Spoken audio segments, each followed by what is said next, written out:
हरे कृष्णा कृष्ण कृष्ण हरे हरे, हरे राम राम राम हरे हरे।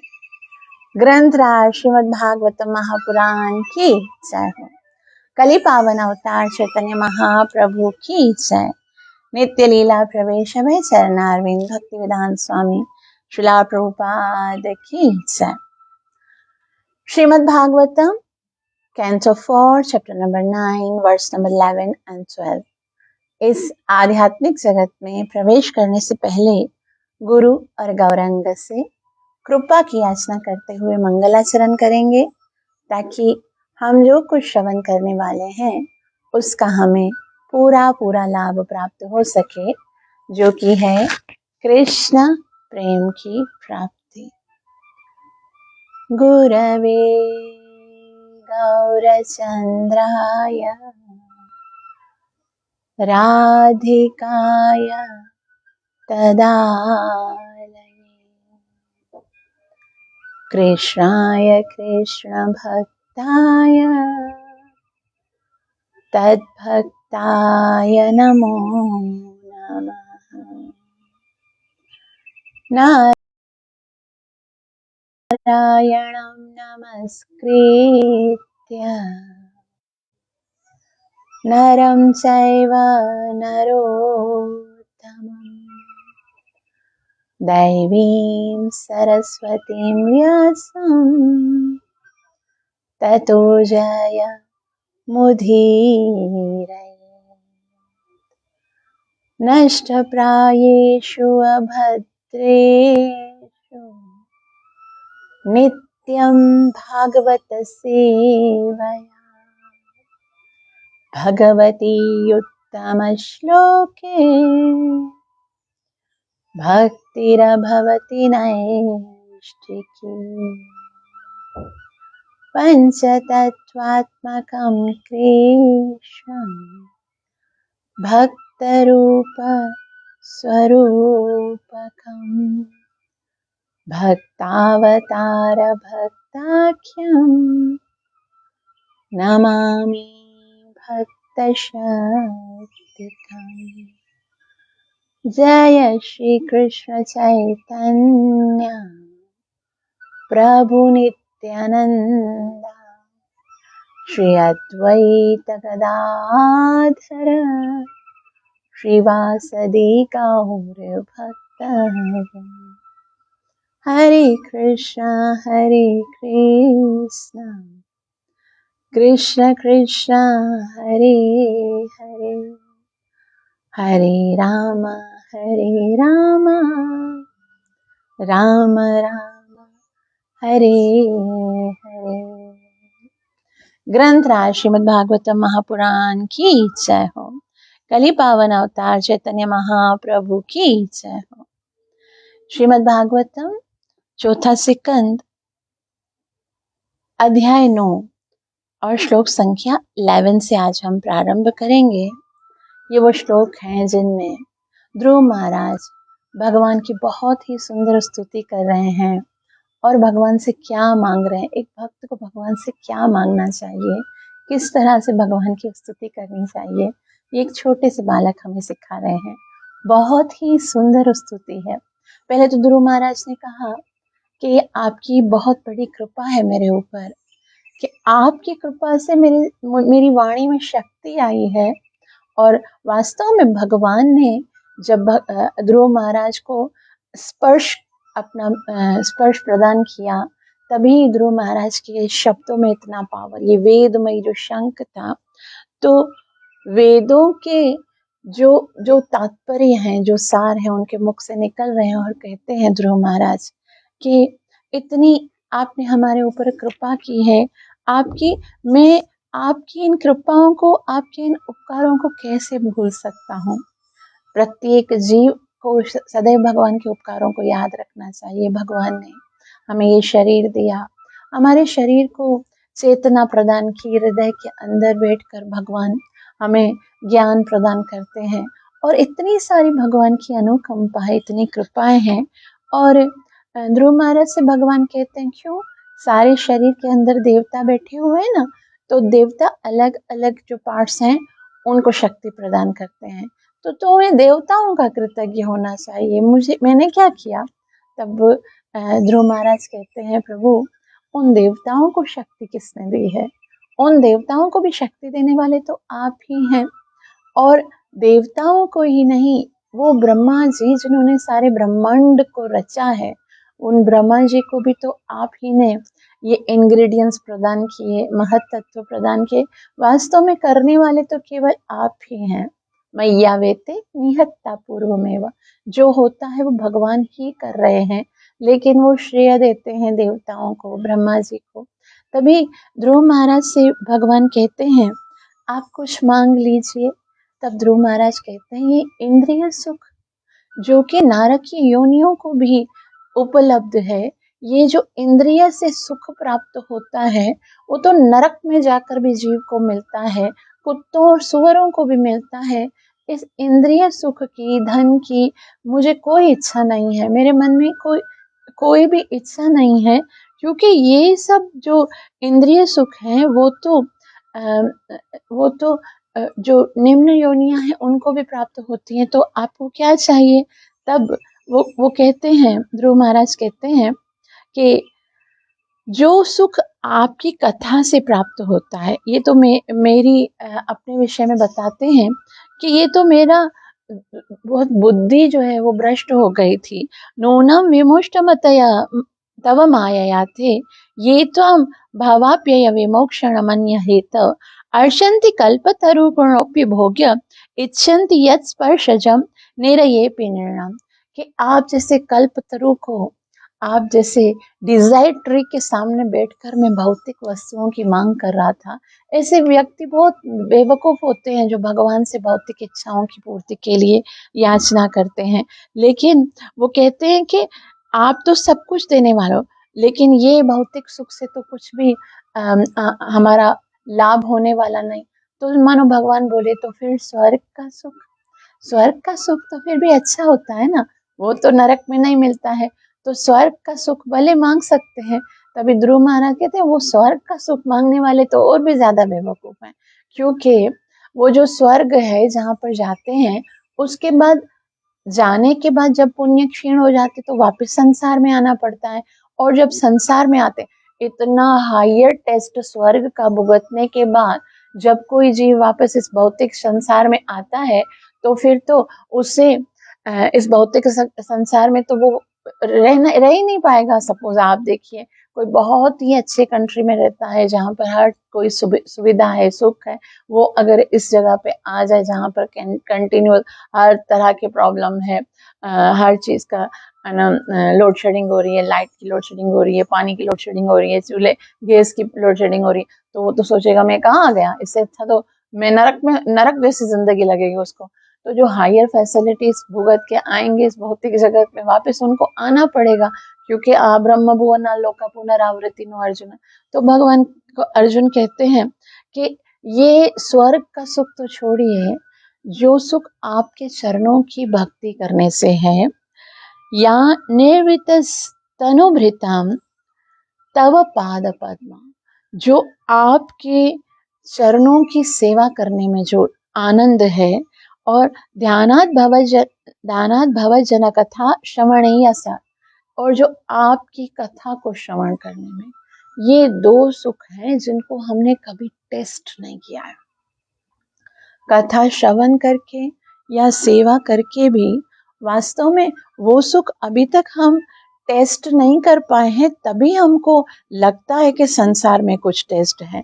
लेकिन जब ये दोनों सुख मिल जाते हैं ना, तो उसके लिए ध्रुव महाराज कहते हैं, सा ब्रह्मणि स्वमहिमन्यपि नाथ माहु, वो सुख जो कथा श्रवण में है, वो सुख जो आपके चरणों की सेवा करने में है ना, वो सुख तो स्वयं आपको भी नहीं मिलता है जब आप ब्रह्म बन जाते हो। सा ब्रह्मणि समा, वो ब्रह्म सुख में भी नहीं है। और वास्तव में जब भगवान बनते हैं ना, तो वो आनंद नहीं लूट सकते जो कि भक्त को भगवान की सेवा करने में मिलता है। तो इसलिए ध्रुव महाराज कहते हैं कि नहीं, आपको वो सुख प्राप्त नहीं है। इसीलिए भगवान भी अपने आप को भगवान मान के फीका ही महसूस करते हैं। फिर वो भगवान क्या बन के आते हैं? भक्त बनकर आते हैं। और जब भक्त बनकर, भक्त की तरह जब वो भगवान की सेवा करते हैं, भगवान का नाम लेते हैं, भगवान के विरह में रोते हैं, जब भगवान कृष्ण हा कृष्ण हा कृष्ण हा कृष्ण जब राधा भाव में करते हैं, तब वास्तव में उनको वास्तविक आनंद की प्राप्ति होती है। मानो उसके बाद ध्रुव महाराज से भगवान पूछे, अच्छा ध्रुव, इंद्रिय सुख भी नहीं चाहिए, स्वर्ग भी नहीं चाहिए, ब्रह्म सुख भी नहीं चाहिए, तो तुम्हें बताओ तुम्हें क्या चाहिए? जो तुम कहोगे ना वो तुम्हें दूंगा। बोलो तुम्हें क्या चाहिए? साक्षात भगवान, डायरेक्ट भगवान से, भगवान अपने भक्त से पूछ रहे हैं। और भक्त क्या मांग रहा है? इतना सुंदर ध्रुव महाराज बोल रहे हैं। हमको ये सीखना चाहिए। छोटा बच्चा आज भगवान उससे बुलवा रहे हैं, भगवान को पता है इसको क्या चाहिए, लेकिन बुलवा क्यों रहे जानते हो?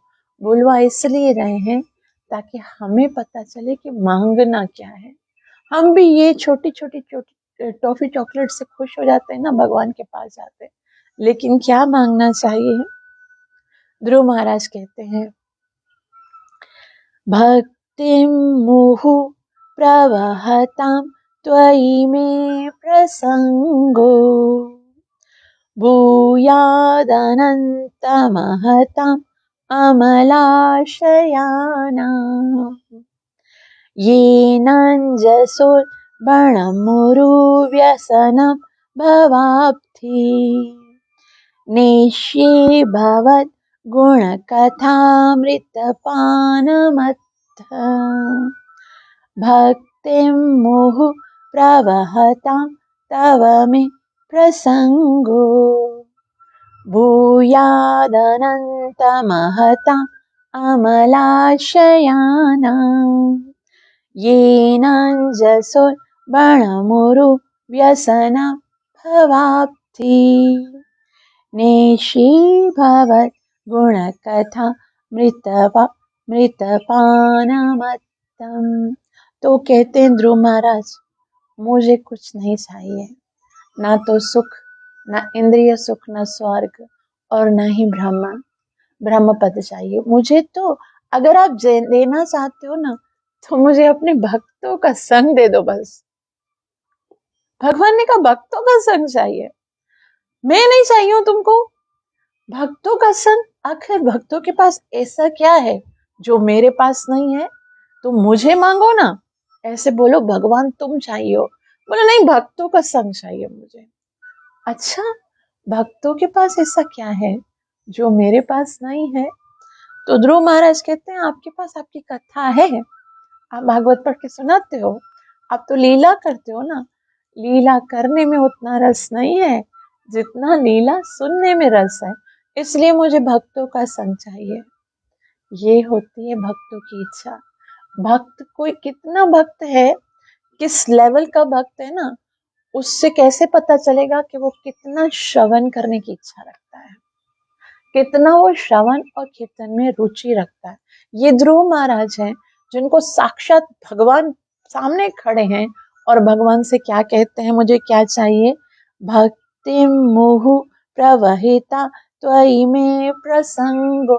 मुझे ऐसे भक्त का संग चाहिए जो तो भगवान बोलते हैं, अच्छा बताओ कैसे भक्त का संग चाहिए? देखो, कभी कभी क्या होता है कि हम भक्त को पहचान नहीं पाते हैं और हम साधु संग की बदली में गलत संगति कर सकते हैं।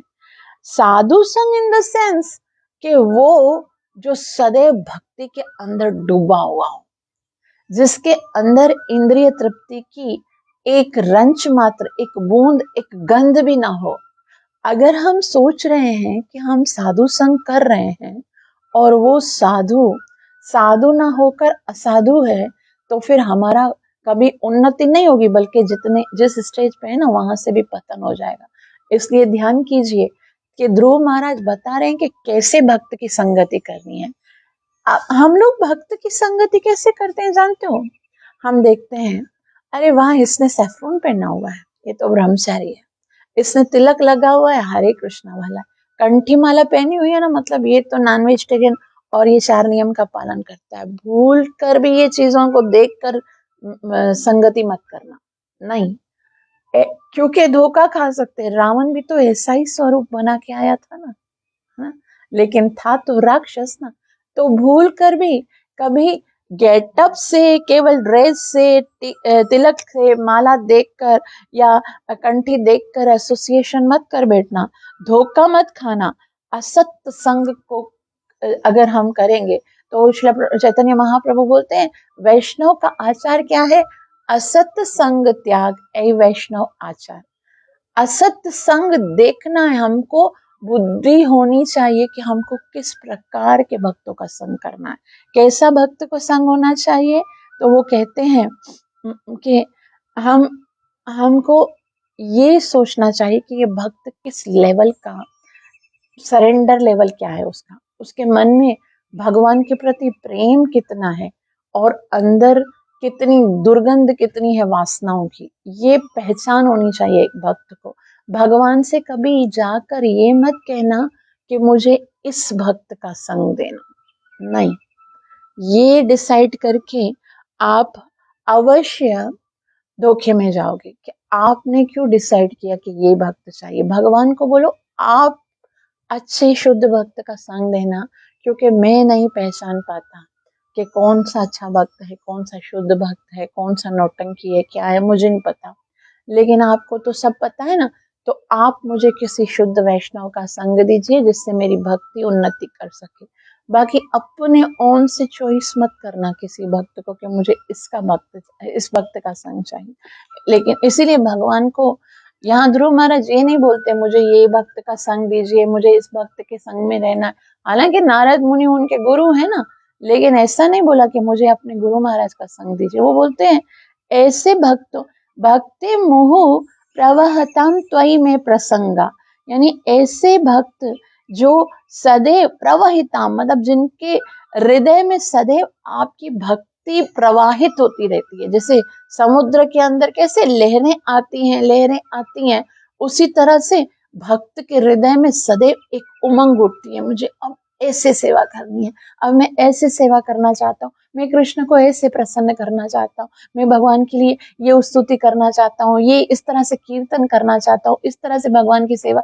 तो ऐसे भक्तों के साथ अंतरंगा संग दीजिए जो कि सदैव आपकी भक्ति जिनके अंदर प्रवाहित होती रहे। त्वयि में प्रसंगो, तो त्वयि में प्रसंगो मतलब ऐसे भक्त का मुझे अंतरंगा संग दे दीजिए। बस ऐसे भक्तों के साथ मुझे अंतरंगा संग प्राप्त हो, जिनके साथ रहकर मेरे हृदय में भी आपकी भक्ति प्रवाहित होती है। और आगे कहते हैं भूयादनंत महता महताम अमलाशयाना, भूयाद अनंत महताम। भूयाद माना संभव है कि अनंत है, अनंत महताम।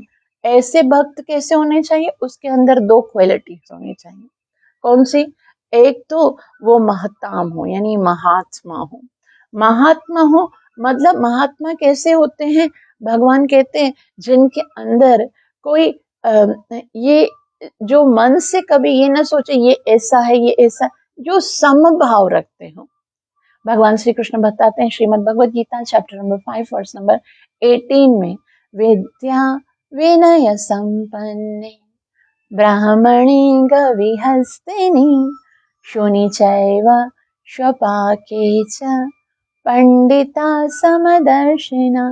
पंडिता समदर्शिना, जो समदृष्टि है, जो सबको इक्वल समझते हैं कि सबके अंदर भगवान है, जो अपने कर्मों के अनुसार जो कर रहा है, लेकिन वो किसी से द्वेष नहीं करते, किसी के प्रति राग नहीं है, किसी के प्रति कोई ईर्ष्या नहीं है, जो समदृष्टि है, जो महात्मा है।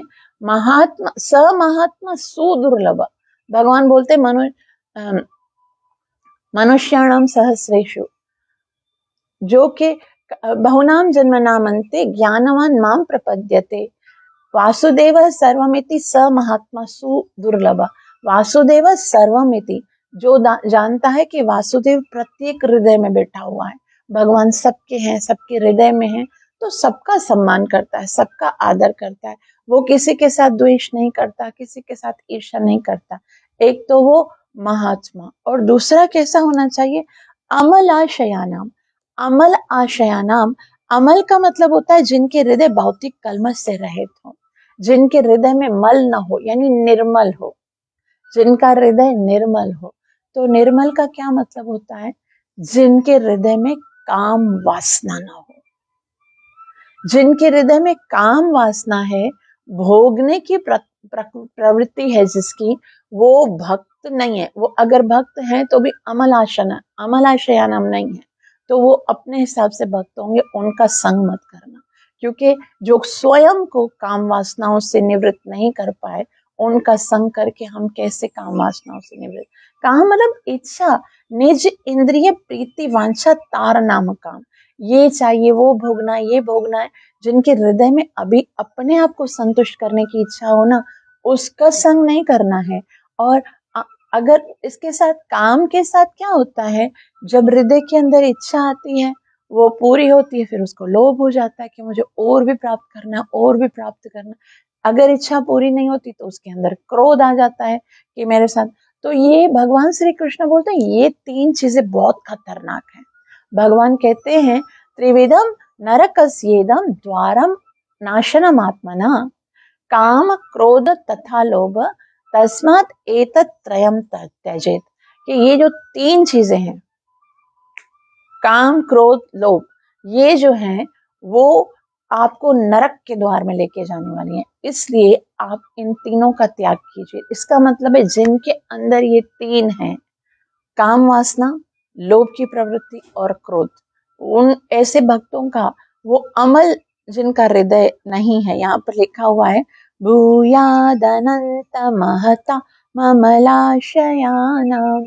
जो ऐसे भक्त हों जिनके हृदय में कोई मल नहीं है, जो बहुत शुद्ध निर्मल हृदय वाले हैं, जो समदृष्टा हैं, ऐसे जिनके चित्त बहुत विशाल हैं, और जिन भक्तों के चित्त बहुत विशाल हैं, और भक्तों में भी हम देखते हैं कुछ भक्त बहुत संकीर्ण चित्त वाले होते हैं, बस हमारा ये चित्त विशाल, अपने आप को एक एक बहुत ऑर्बिट में अंदर रखते हैं।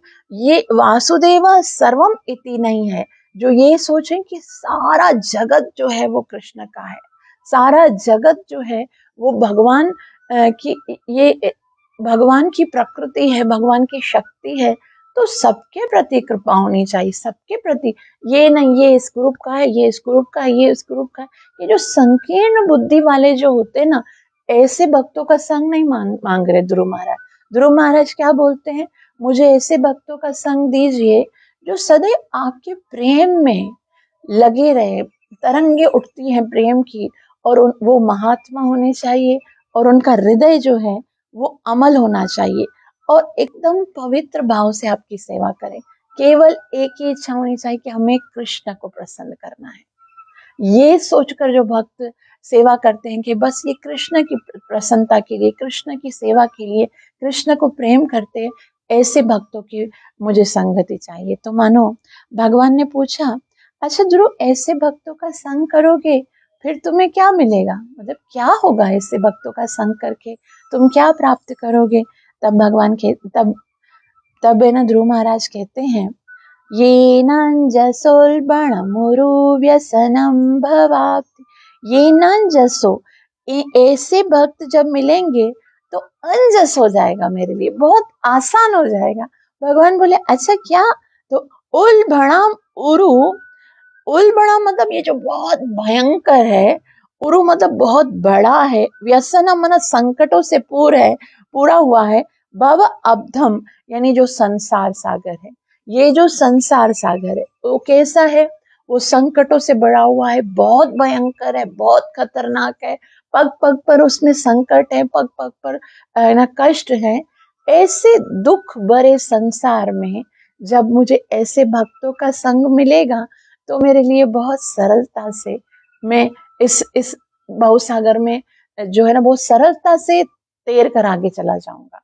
तो मानो भगवान ने पूछा हो कि अगर भक्त का संग होगा तो फिर ये संसार में तो दुख तो है ही है, संकट तो है ही है, ये खतरनाक भयंकर तो है ही है। भक्तों के संग से तुम्हें आसानी क्या होगी? क्या मतलब, मुझे समझ में नहीं आया, थोड़ा डिटेल से बताओ। तब ध्रुव महाराज कहते हैं कि नेशे भवत गुण कथा मृतपान मत्था। दुख तो है संसार में, भक्तों के लिए भी है और अभक्तों के लिए भी है। देखो, भक्तों के जीवन में भी दुख आता है ना। प्रहलाद महाराज को देखिए, हालांकि वो तो फुल्ली सरेंडर थे, वो तो बहुत अच्छे शुद्ध भक्त थे, लेकिन उसके जीवन में कष्ट आए ना, कितने सारे कष्ट आए। उनके पिताजी हिरण्यकशिपु ने कितने उनको संकट दिए, कितने कष्ट दिए, कितना टेस्टिंग हुआ, कितना परीक्षा हुआ, लेकिन वो फिर भी आनंद में है ना।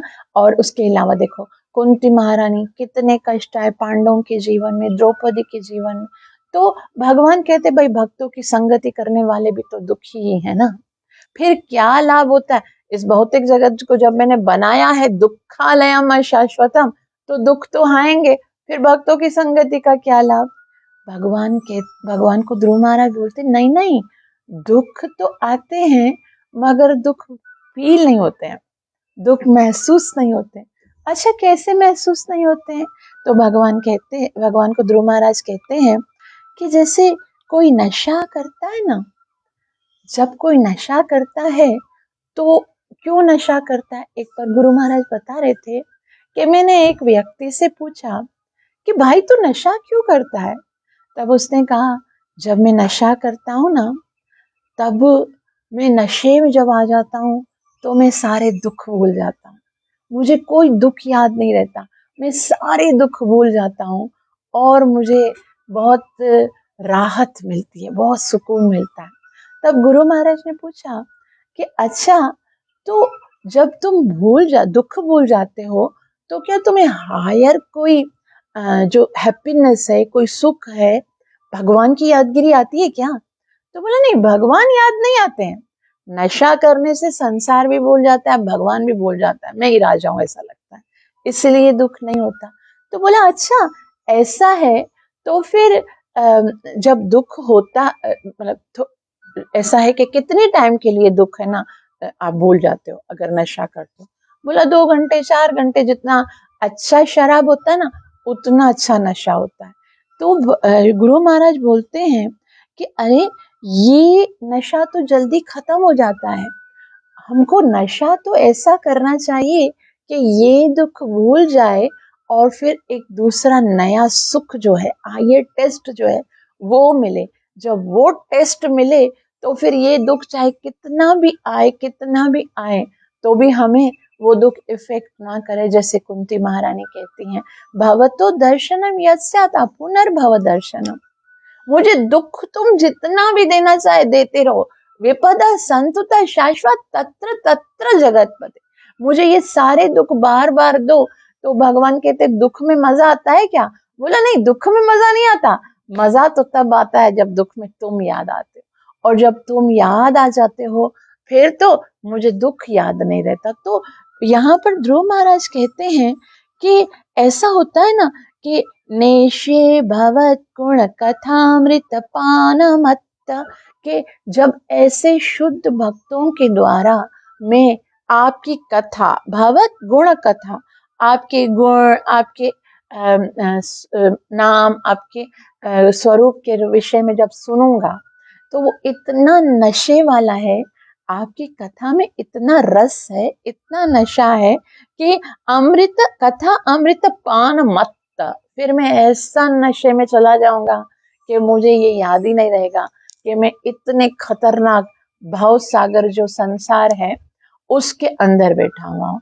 तो ऐसा नशा, मतलब भगवान कहते हैं यहाँ पर, ध्रुव महाराज कहते हैं कि ऐसे भक्तों के साथ जो कि भगवान की कथा के अमृत को पिलाते हैं, तो उससे क्या होता है, संसार भूल जाता है। ऐसा नशा चढ़ता है कि संसार भूल जाता है।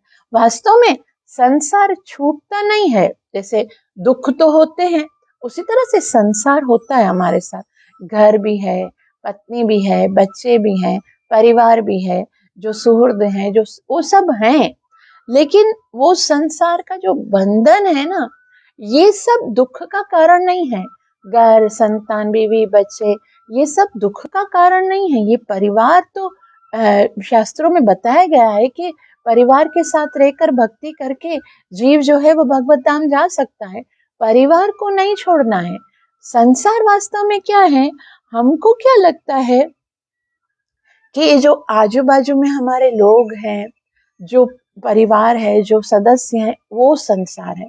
वो संसार नहीं है। संसार, ये जो हमारे आजू बाजू में जीव है वो नहीं है।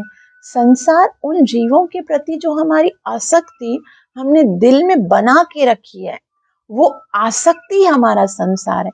इससे बचना है।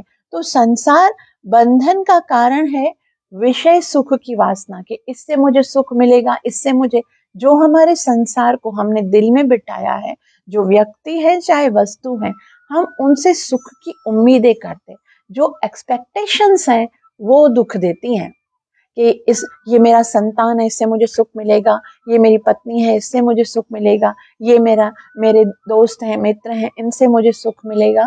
ये सुख की जो जो एक्सपेक्टेशंस हैं, सुख के लिए जो हम इच्छाएं करते ना, वो वास्तव में हमारे दुख का कारण बनती हैं। अगर एक्सपेक्टेशंस नहीं है तो फिर दुख है ही नहीं। तो जो व्यक्ति भगवान की कथा सुनता, अब ये क्यों होता है संसार के प्रति आकर्षण? क्योंकि संसार को ही सुना है कि वो अपने माता पिता का कितना ख्याल रखते हैं, ये इसके बारे में, वो अपनी पत्नी पति का कितना, तो सुन लगता है कि यार मुझे भी ये फैसिलिटीज मिलनी चाहिए।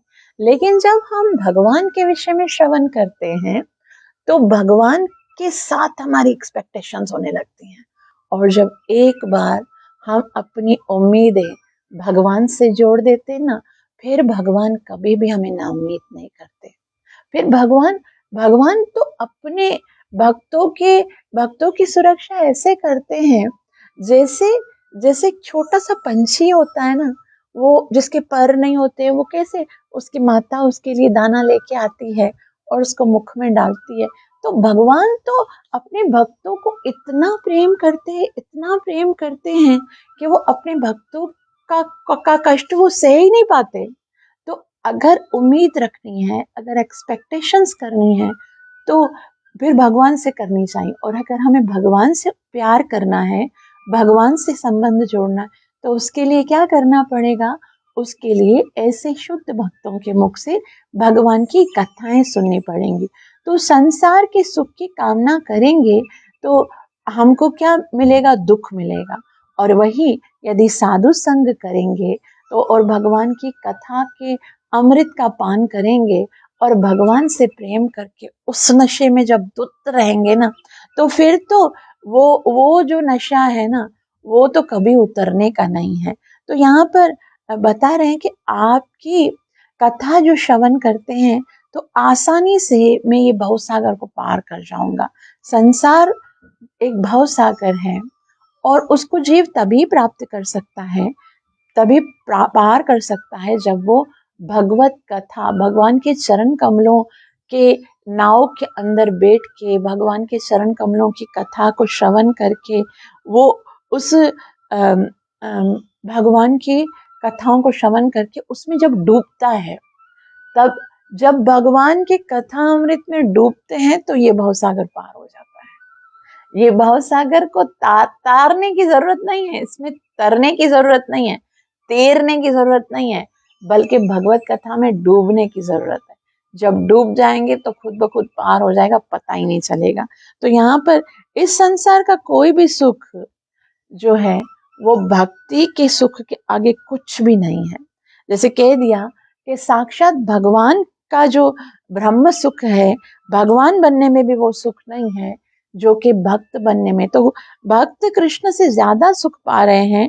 तो जब वो कैसे पा रहे हैं सुख? साधु संग करके, भगवान की कथा करके, कीर्तन करके। और हर एक क्षण जो है ना, भक्त के जीवन में एक उत्सव लगता है।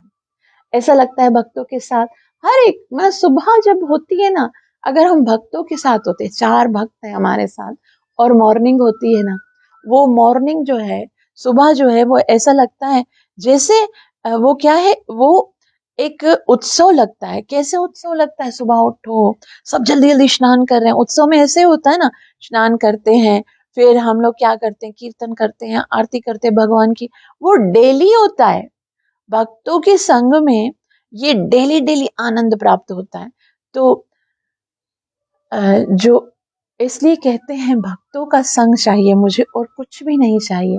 और फिर दूसरा जो संसार है ना, वो बहुत कड़वा लगने लगता है।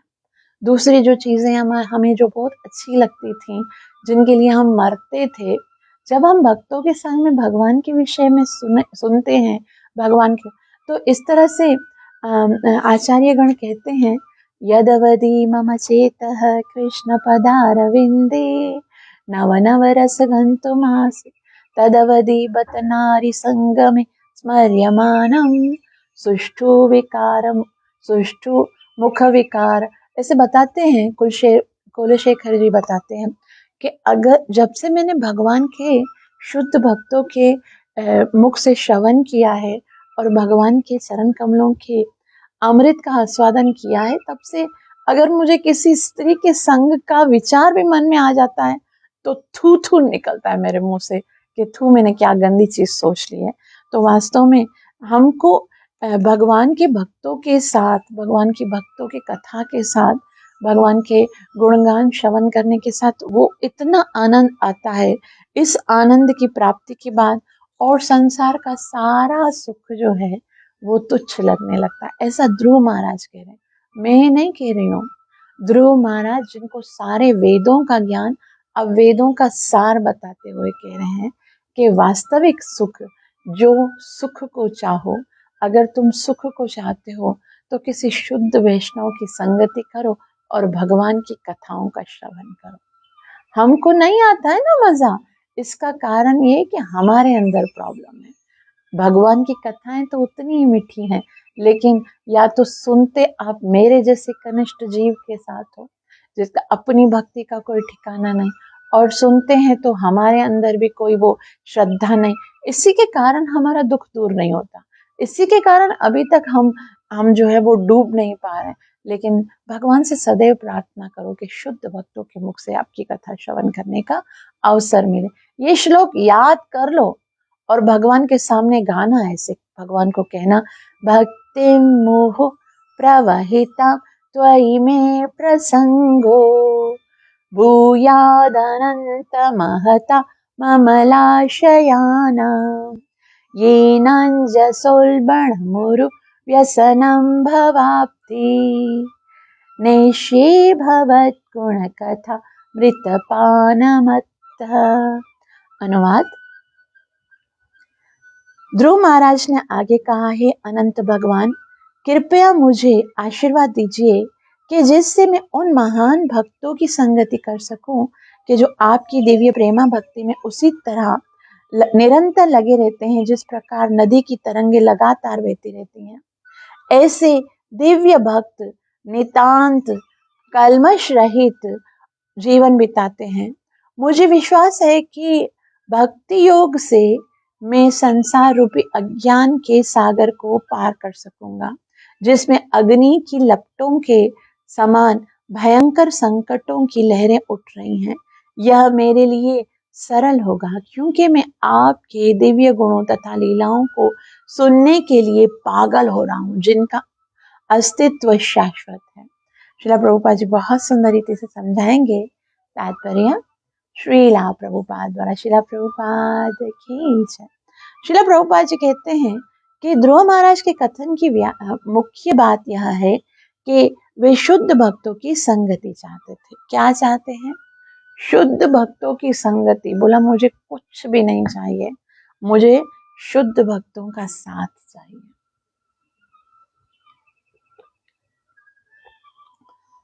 आगे श्री प्रभुपाद जी कहते हैं, भक्तों की संगति के बिना दिव्य भक्ति ना तो पूर्ण हो सकती है, ना आस्वाद्य ही।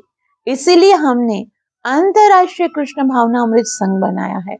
यदि कोई इस संघ से विलग रहकर कृष्ण चेतना में प्रवृत्त होता है तो समझे कि वह व्यामोह यानी भ्रम में रह रहा है, क्योंकि ऐसा असंभव है। ये श्रीला प्रभुपाद जी के शब्द हैं।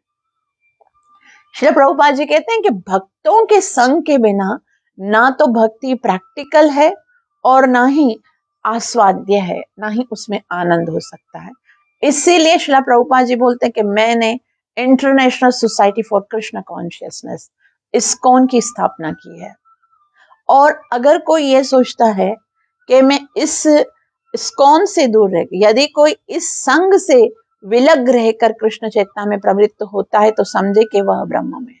कोई सोचता है कि मैं श्रील प्रभुपाद जी के बने हुए इस इस्कॉन संस्था के अंदर रहकर नहीं, अलग से करना हूं, अभी मैं अपना केंद्र बना रहा हूं, श्रील प्रभुपाद जी बोल रहे हैं ब्रह्म में है वो ऐसा क्यों सोच रहा है?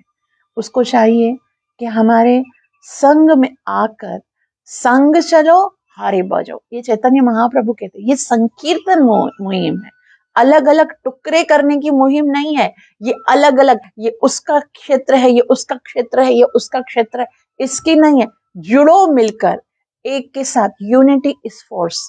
आप जब हम एक साथ मिल जाएंगे ना, तभी शक्ति आएगी, तभी आनंद आएगा, तभी हम उसको आस्वाद्य कर सकेंगे। इस तरह से टुकड़े टुकड़े करने से कभी आनंद नहीं आता है। श्रील प्रभुपाद जी कहते हैं वापस से सुनिए, भक्तों की संगति के बिना देवीय भक्ति ना तो पूर्ण हो सकती है ना आस्वाद्य। इसीलिए हमने अंतरराष्ट्रीय कृष्ण भावनामृत संघ स्कॉन की स्थापना की है। यदि कोई इस संघ से विलग रहकर कृष्ण चेतना में प्रवृत्त होता है तो समझे कि वह व्यामोह में है, ब्रह्म में रह रहा है, क्योंकि ऐसा संभव नहीं है। ध्रुव महाराज के इस कथन से स्पष्ट है कि जब तक मनुष्य भक्त की संगति नहीं करता है तब तक उसकी भक्ति परिपक्व नहीं होती है और भौतिक कार्यकलापों से पृथक नहीं हो सकती है। भगवान का कथन है, Bhagavatam canto 3 chapter number 25 verse number 25, सताम प्रसंगाम मम वीर्य संवेदो भावन्तिरित कर्ण करसा यना कथा। केवल शुद्ध भक्तों के प्रसंग में श्री कृष्ण के वचन हृदय तथा कान को अच्छे लगते हैं। ध्रुव महाराज विशेष रूप से भक्तों की संगति चाहते हैं। भक्ति कार्यों में ऐसी संगति निरंतर प्रवाहमान नदी की तरंगों के तुल्य है। हमारे कृष्ण भावना अमृत संघ में 24 घंटे व्यस्त रहना पड़ता है। समय का हर पल भगवान की सेवा में लगाया जाता है। यदि भक्ति का अनवरत प्रवाह है, यही भक्ति का अनवरत प्रवाह है, कंटिन्यूअस सेवा है, कंटिन्यूअस सेवा है। और आगे श्रील प्रभुपाद जी कहते हैं कि कोई मायावादी चिंतक हमसे प्रश्न कर सकता है कि आप लोग भक्तों की संगति में भले ही प्रसन्न रहें किंतु भवसागर को कैसे पार कर सकते हैं, है ना। कोई मायावादी सोचे यहाँ पर तो मजाक कर रहे हो, भवसागर को पार कैसे करोगे? ध्रुव महाराज का उत्तर है कि अधिक कठिन नहीं है, अंजसा बहुत सरलता से कर देंगे। वे स्पष्ट कहते हैं कि इस सागर को सरलता से पार किया जा सकता है यदि कोई भगवान के गुणों को सुनने के लिए पागल हो जाए। यहाँ भगवत गुण कथा, भगवान के जो गुण हैं, भगवत गुण कथा अमृत पानम, भगवान के जब कथा को पान करेंगे तो मत नशा आ जाएगा। नशे में फिर पता नहीं चलता कि कहाँ दुख में बैठे हुए हैं, कहाँ घटक में, कुछ याद नहीं रहता। नशे में तो बस आनंद आता है, और ये ऐसा नशा है चढ़कर नशा न उतरे ऐसी मुझे पिला। तो ये तो ऐसी है, कथा का नशा उतरता ही नहीं है, कंटिन्यूस चलता है। तो जो कोई भी श्रीमद् भागवतम, श्रीमद् भगवत गीता तथा चैतन्य चैतामृत के से भगवान की कथा को निरंतर सुनना चाहता है और उसमें रस लेता है, जैसा कोई किसी नशे का आदी हो जाए, उसके लिए इस अज्ञान रूपी संसार को पार करना सरल है। भौतिक अज्ञान जगत की तुलना दहकती हुई अग्नि से की गई है, किंतु भक्त के लिए यह अग्नि कोई अर्थ नहीं रखती है, क्योंकि वह तो पूर्ण रूपेण भक्ति में लीन रहता है। यद्यपि यह भौतिक जगत दहकती हुई अग्नि के सदृश है, किंतु भक्त के लिए यह आनंद से पूर्ण प्रतीत होता है। विश्वम पूर्ण सुखालय, क्यों, एक बार एक और भी बात है, पता है क्या, कि जब हम किसी से प्रेम करते हैं ना, तो फिर हमको कुछ दुख दुख मतलब दुखदाई का खबर फील नहीं होती है, क्योंकि जैसे हम प्यार कर रहे होते हैं ना, उसी में आनंद ले रहे होते, तो भक्त जो है भगवान की कथा सुनता है और उसे भगवान से प्यार हो जाता है। फिर जो प्यार होता है ना, फिर उसे कुछ नहीं याद रहता है, फिर क्या रहता है, फिर बोलता है ये आसमान ये बादल, उसको हर चीज सही लगती है, कोई शिकायत नहीं रहती है। बस एक ही चीज चाहिए, जिससे मैं प्यार करता हूँ वो मेरा प्रीतम खुश रहे, और वो खुश रहता है तो उसे अपना दुख भी याद नहीं रहता, इवन अपने शरीर का भी भान नहीं रहता। आगे वाले श्लोक में ध्रुव महाराज यही बताएंगे कि उसे अपने शरीर का भी भान नहीं रहता।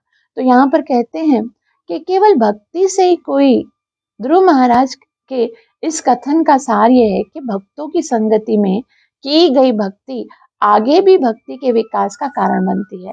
केवल भक्ति से ही कोई गोलोक वृंदावन नामक दिव्य लोक को जा सकता है, और वह भी केवल भक्ति ही भक्ति है, वहां पर भी केवल भक्ति ही भक्ति है, क्योंकि इस लोक में तथा आध्यात्मिक जगत में भक्ति संबंधी कार्यकलाप एक से ही होते हैं। यानी कि ऐसा नहीं है, कोई कोई लोग बोलते हैं अच्छा कब तक हरे कृष्ण महामंत्र जप करना पड़ेगा, ये जो भक्ति है वो तो कंटिन्यूअस करनी है। ऐसा नहीं है कि वो बीच में बस अब भगवान के धाम जाएंगे तो छोड़ देंगे, नहीं।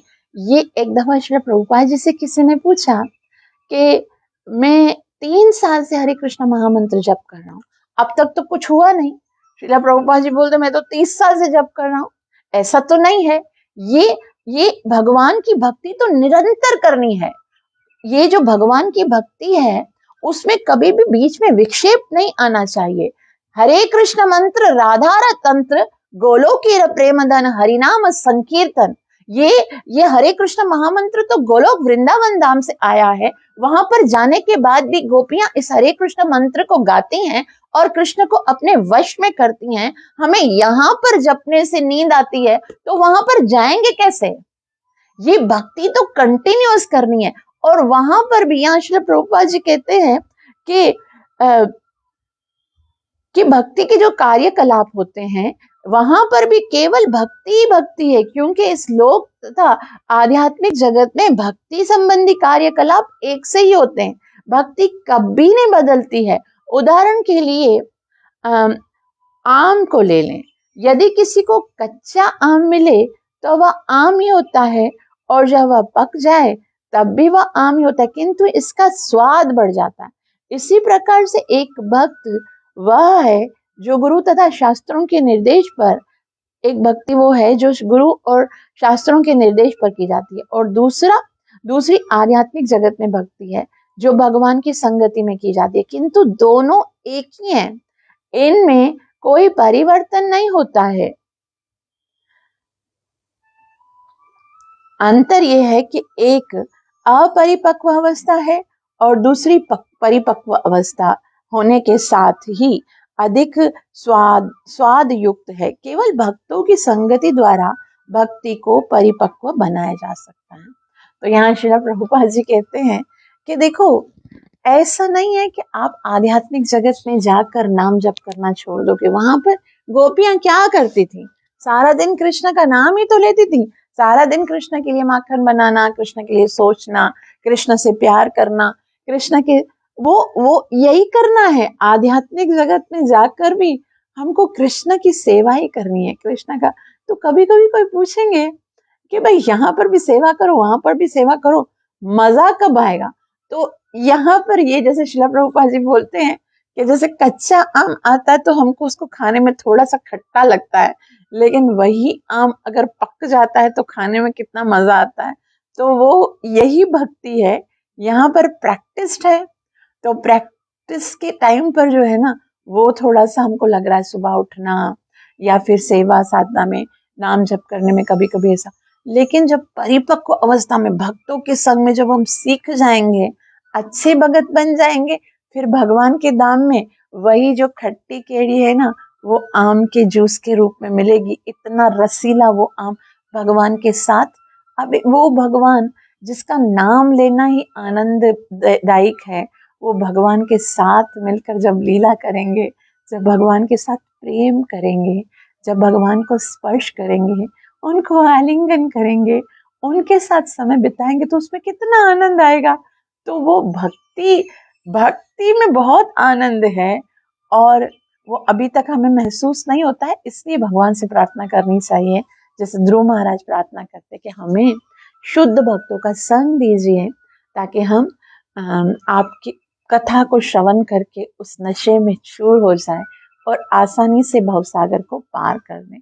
तो मानो अब भगवान पूछते हैं कि अच्छा, ये तो आप बोलते हो कि जब मैं ना तो भगवान की कथाएं सुनूंगा तो मुझे सब कुछ भूल जाएगा, ये कैसे होगा, जरा बताओ मुझे।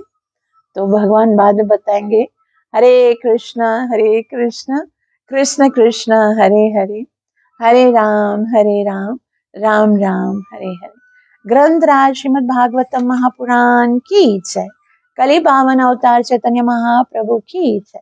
नित्य लीला प्रवेश अभय चरणारविंद भक्ति वेदांत स्वामी श्रीला प्रभुपाद की जय।